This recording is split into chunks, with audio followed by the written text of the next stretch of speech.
नमस्कार दोस्तों, study IQ में आपका स्वागत है। आज हम शुरुआत करेंगे हरियाणा करंट अफेयर्स में फरवरी मंथ के नेक्स्ट वीक के करंट अफेयर्स, यानी सेकेंड वीक ऑफ फरवरी 2021। इसमें हम कवर करेंगे 8th ऑफ फरवरी से 14th ऑफ फरवरी तक की करंट अफेयर्स, राइट। बट एक बार इसको शुरू करने से पहले इस टाइमलाइन में जो इम्पोर्टेंट डेट्स हैं उन्हें डिस्कस कर लेते हैं। सबसे पहले जो इम्पोर्टेंट डेट है वो है 10th फरवरी, और 10th फरवरी को सेलिब्रेट किया जाता है नेशनल डी वॉर्मिंग डे।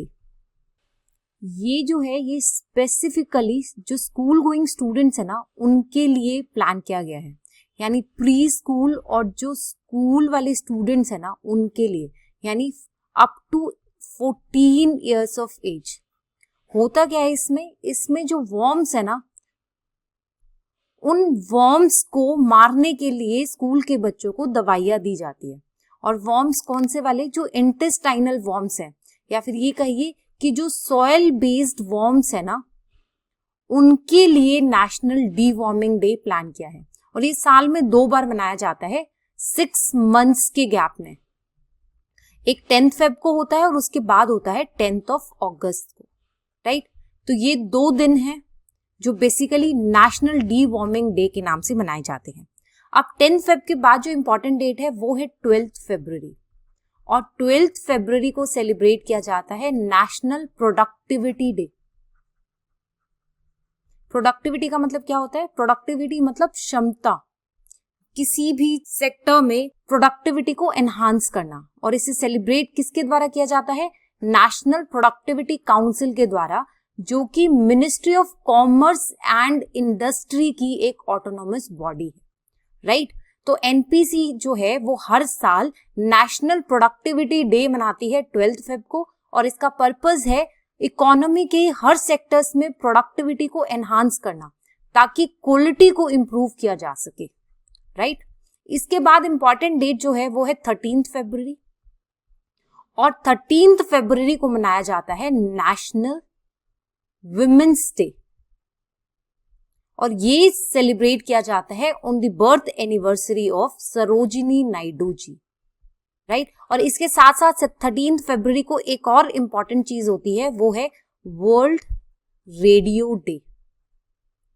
तो फरवरी मंथ में सेकेंड वीक में ये इंपॉर्टेंट डेट्स हैं जो आपको याद रखनी है, 10th February, 12th February and 13th फरवरी। चलिए अब शुरुआत करते हैं करंट अफेयर से। अगर आप इस वीडियो के अपडेट्स चाहते हैं तो मुझे टेलीग्राम चैनल पे फॉलो कर सकते हैं, ये मेरा टेलीग्राम चैनल है। चलिए पहले सवाल से शुरू करते हैं। First question reads, which of the following new tournaments have been included in the recently released Haryana outstanding sports persons group A, B and C service rules 2021। So हाल ही में क्या हुआ है कि जो 2018 वाले सर्विस रूल्स थे ना उनको रिप्लेस किया गया है Haryana outstanding sports person service rules 2021 से। आपको बताना है कि इन नए रूल्स में इनमें से कौन से ऐसे टूर्नामेंट्स हैं जिन्हें अब इन रूल्स में जगह मिल गई है। ऑप्शंस है south Asian games, national games, Ranji trophy, या तीनों ही। तो इसका सही जवाब है ऑप्शन डी कि इन तीनों को ही अब नए सर्विस रूल्स में जगह मिल गई है। तो इस न्यूज का कॉन्टेक्स्ट क्या है? इस न्यूज का कॉन्टेक्स्ट है फरवरी 11 की न्यूज, जिसमें बोला कि Haryana cabinet approves construction of 16 godowns for grains and grants for sports person. तो ये जो ग्रांट्स फॉर स्पोर्ट्स पर्सन है ना, ये इस प्रपोजल का पार्ट है, जिसमें Haryana outstanding sports person recruitment and condition of service rule 2018 को रिप्लेस कर दिया गया है 2021 की सर्विस रूल से। अब इनके बारे में थोड़ा जान लेते हैं। With the introduction of new Haryana outstanding sports person rules, a separate cadre will be created to promote sports in the state. यानी अब क्या होने वाला है कि स्टेट में स्पोर्ट्स को प्रमोट करने के लिए अब स्पोर्ट्स का एक सेपरेट कैडर होगा। There will be separate cadre, यानी अब जो है स्पोर्ट्स की जो भर्ती है ना वो जनरल में काउंट ना होके एक सेपरेट कैडर में होगी ताकि स्पोर्ट्स को फर्दर प्रमोशन मिल सके, राइट। इसके साथ साथ और क्या किया गया है? ग्रुप ए में डिप्टी डायरेक्टर, ग्रुप बी में सीनियर कोच और ग्रुप सी में जूनियर कोच। यानी ये 3 ग्रेड बेस्ड सर्विसेज होंगी, ग्रेड ए, बी एंड सी। ए में डायरेक्टर, बी में कोच और सी में जूनियर कोच। इन सब की पोस्ट होंगी। जैसे ग्रुप ए की 50 पोस्ट, ग्रुप बी में सीनियर कोच की 100 पोस्ट, कोच की 150 और जूनियर कोच की 250 पोस्ट। यानी टोटल में 550 पोस्ट होंगी। और इसके साथ साथ जो अपर एज लिमिट है ना, उसे भी रिड्यूस कर दिया गया फ्रॉम 50 ईयर्स टू 42 ईयर्स। और ये मैं आपको पहले ही बता चुकी हूं कि कुछ नए टूर्नामेंट्स भी ऐड हुए हैं, जैसे south Asian games, national games and Ranji trophy. चलिए नेक्स्ट क्वेश्चन की तरफ बढ़ते हैं। Next question reads, in which of the following districts the institute of business management and agripreneurship has been established? See, this is not entrepreneurship but this is agripreneurship। यानी agriculture के sector में जो नई initiatives ले जा रहे हैं या जो एंटरप्रेन्योरशिप है, उसे एग्रीप्रेन्योरशिप कहा जा रहा है। और इनफैक्ट ये हरियाणा में पहला ऐसा MBA इंस्टीट्यूट है जो स्पेसिफिकली एग्रीकल्चर डिपार्टमेंट के लिए तैयार किया गया है, राइट। आपको बताना है कि ये इंस्टीट्यूट जो है वो कौन से डिस्ट्रिक्ट में खोला जाएगा या फिर कहिए खोला गया है। ऑप्शंस है गुरुग्राम, पंचकुला, रोहतक या सोनीपत। और इसका सही जवाब है गुरुग्राम। ये जो न्यूज है ये 13 फरवरी की न्यूज है एंड न्यूज सेज कि work on Haryana's first MBA school for farmers gains pace, right. तो हाल ही में क्या हुआ है, जो हरियाणा के चीफ मिनिस्टर जी हैं, उन्होंने इस इंस्टीट्यूट का फाउंडेशन स्टोन रखा है एट दौलताबाद, जो कि गुरुग्राम डिस्ट्रिक्ट में फॉल करता है, राइट। और इसे कंस्ट्रक्ट कौन करेगा? इसे कंस्ट्रक्ट करेगी हिसार की Haryana agriculture university.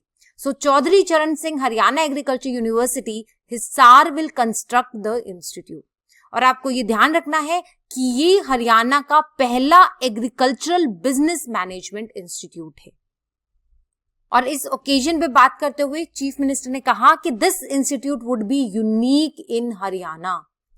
Through this institution there will be ample opportunities for sale and management opportunities of the agricultural product. यानी इस इंस्टीट्यूट के द्वारा जो एग्रीकल्चरल प्रोडक्ट्स हैं उनकी सेल और उनकी मैनेजमेंट की काफी सारी अपॉर्चुनिटीज खुल जाएंगी।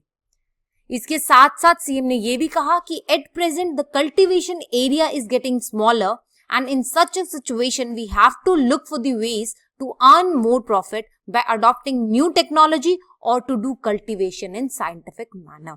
देखिए इसको समझते हैं।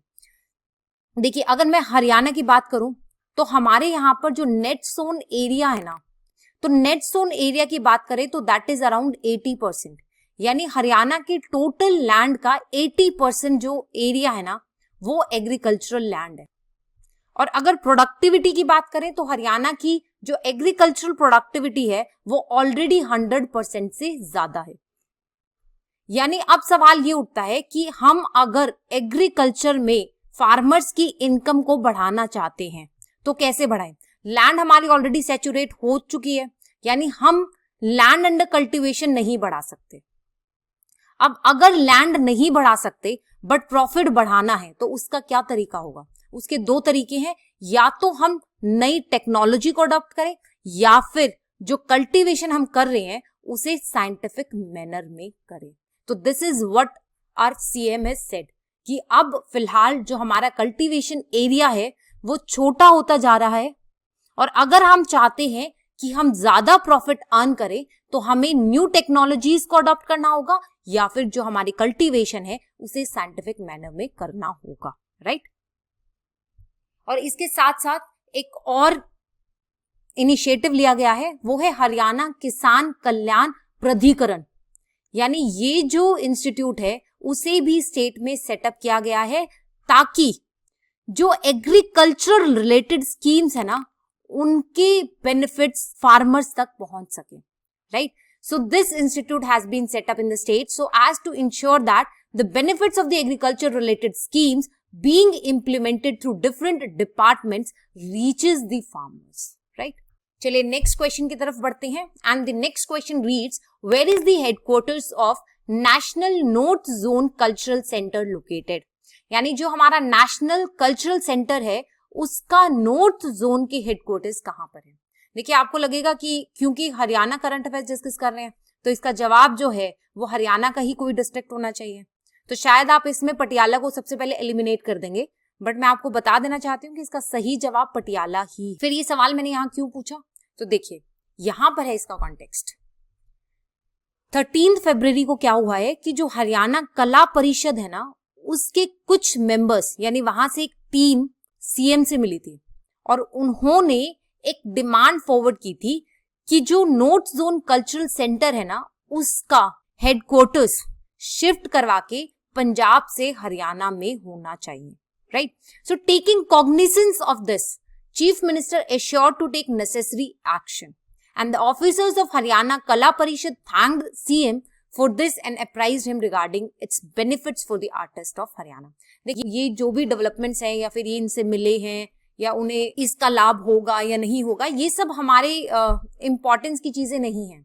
हमें बस यहाँ पे ये पता होना चाहिए, दो इंस्टीट्यूट्स का नाम आया है, एक तो हरियाणा कला परिषद और दूसरा नॉर्थ जोन कल्चरल सेंटर। आपको इन दोनों के बारे में पता होना चाहिए। पहले बात करते हैं नॉर्थ जोन कल्चरल सेंटर की।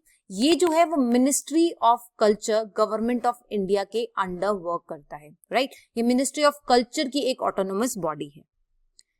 इसकी सेंटर की हम ऑलरेडी बात कर चुके हैं कि ये विरसा विहार केंद्र पटियाला में इसके हेडक्वार्टर्स हैं, राइट। पटियाला की बात करें तो इसे सिटी ऑफ गार्डन्स भी कहते हैं और सिटी ऑफ यूनिवर्सिटीज भी कहते हैं। और ये एक प्रिंसली स्टेट था जिसे पहले पेप्सू स्टेट के नाम से जाना जाता था। अब हम नॉर्थ जोन कल्चरल सेंटर की बात करें तो इसे under the registration of societies act 1860 के अंडर रजिस्टर किया गया है और ये जो नेशनल लेवल पे 7 कल्चरल सेंटर्स हैं उनमें से एक है। इसका पर्पस क्या है? The purpose is to strengthen the ancient roots of Indian culture and evolve and enrich composite national culture. और इस सेंटर के अंडर कौन कौन से स्टेट्स फॉल करते हैं? इसमें आता है पंजाब, हरियाणा, हिमाचल प्रदेश, जम्मू एंड कश्मीर, उत्तराखंड, राजस्थान एंड चंडीगढ़ जो कि एक यूटी है। सो ये सारे के सारे रीजन्स जो हैं इस सेंटर के अंडर फॉल करते। इसी से रिलेटेड जो है मैंने एक और क्वेश्चन फ्रेम किया है कि हरियाणा कला परिषद का हेड ऑफिस हाल ही में शिफ्ट किया गया है चंडीगढ़ से, इनमें से कौन से डिस्ट्रिक्ट्स में? ऑप्शंस है गुरुग्राम, कुरुक्षेत्र, रोहतक एंड सोनीपत। और इसका सही जवाब है ऑप्शन बी, कुरुक्षेत्र। देखिए इसे आप गेस वर्क से कर सकते थे, रीजन बीइंग कि हरियाणा गवर्नमेंट जो है ना वो कुरुक्षेत्र को as a cultural hub project करना चाहती है, इसीलिए जितने भी कल्चर से रिलेटेड इंस्टीट्यूट्स है ना उन्हें धीरे धीरे कुरुक्षेत्र में शिफ्ट करने की बात चल रही है। और हरियाणा कला परिषद जो है उसके हेडक्वार्टर्स ऑलरेडी शिफ्ट कर दिए गए हैं और चंडीगढ़ से शिफ्ट किए गए हैं कुरुक्षेत्र के मल्टी आर्ट कल्चर सेंटर यानी MACCC में। और इसी उपलक्ष्य में जो हरियाणा कला परिषद के वाइस प्रेसिडेंट है संजय भसीन, उन्होंने कहा था कि the state government had prepared a plan to make Kurukshetra as the cultural centre of the state and under the plan a proposal has been prepared to establish a branch of Sangeet Natak Academy at Kurukshetra. As soon as the proposal gets the approval from the CM, the plan will be executed. यानी संजय भसीन जी ने हमें बताया कि government क्योंकि कुरुक्षेत्र को as a cultural centre project करना चाहती है तो वो एक ऐसा प्रपोजल भी प्रिपेयर कर रहे हैं जिसके अकॉर्डिंग संगीत नाटक अकेडमी को भी कुरुक्षेत्र में शिफ्ट कर दिया जाएगा। हालांकि अभी ये सिर्फ एक प्रपोजल है, इसे अप्रूवल नहीं मिली है। जैसे ही अप्रूवल मिलेगी इस एकेडमी को भी कुरुक्षेत्र में शिफ्ट कर दिया जाएगा। और फिलहाल जो हरियाणा कला परिषद है उसके हेड ऑफिस को ऑलरेडी कुरुक्षेत्र में हम शिफ्ट कर चुके हैं। नेक्स्ट क्वेश्चन रीड्स, अंडर प्रगतिशील किसान सम्मान योजना। प्रगतिशील का मतलब होता है प्रोग्रेसिव, यानी प्रोग्रेसिव किसान जो हैं उन्हें प्रोत्साहन देना है और इस पर्पस से इस योजना को शुरू किया गया है। आपको ये बताना है कि इस योजना के अंडर जिस फार्मर को पहला पद प्राप्त होगा जो फर्स्ट पोजीशन पे आएगा उसे कितनी राशि दी जाएगी एज अ रिवॉर्ड। ऑप्शंस में है 5 लाख, 10 लाख, 2 लाख या फिर 1 लाख। और इसका सही जवाब है ऑप्शन ए, यानी 5 lakh rupees will be given to the farmer who will bag first position in the state, right. ये जो न्यूज है ये है 4 फरवरी की, जिसमें Haryana education minister mister Kanwar Pal ने कहा कि state government is committed to encourage farmers to adopt scientific farming techniques and thus increase their income.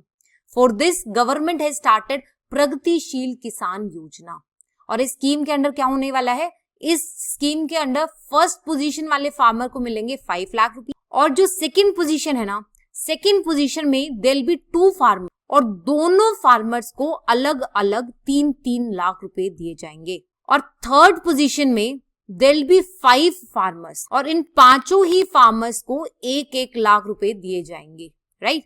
So a provision has been made to give ₹3 lakhs each to 2 farmers securing second position and ₹1 lakh each to 5 farmers securing third position. इसके साथ साथ एक consolation prize भी decide किया गया है और consolation prize money होगी 50,000 rupees, right. So next is there is a plan to give a prize of ₹50,000 each to 100 farmers as consolation prize. This will motivate the farmers to adopt latest agricultural techniques and for this another scheme प्रगतिशील किसान trainer योजना has been started.